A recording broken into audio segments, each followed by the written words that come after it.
what's this daily news report that the inmates are shackled, it looks like, during activities that would be educational? And I think it was something that you said that you were going to get rid of, right? Yeah, so at the beginning of my tenure, we were using restraint desks very ineffectively in our enhanced supervisory housing, which is our restrictive housing in level 1. And I actually did have them removed at that time. But what we saw was a spike in violence in those housing units with those very with detainees that have a high propensity for violence, and that's why they're in restrictive housing. In consultation with Dr. Austin, our correction consultant, who has also worked with our federal monitor, he recommended bringing the restraint desk back. I wanted to actually use restraint mitts, which is what's used in Cook County, since everybody had always a lot of positive things to say about Cook County and the cities of Chicago's jail system here.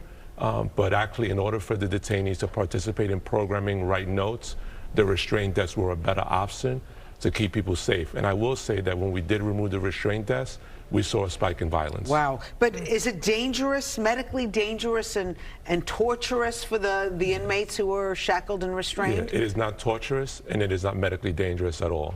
What it is doing is keeping staff and other people in custody safe from being assaulted by people that have a high propensity for violence. How many inmates are using these restraint desks on currently?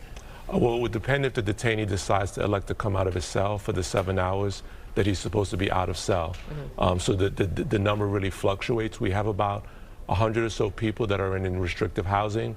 About a little more than half of them are in level 1.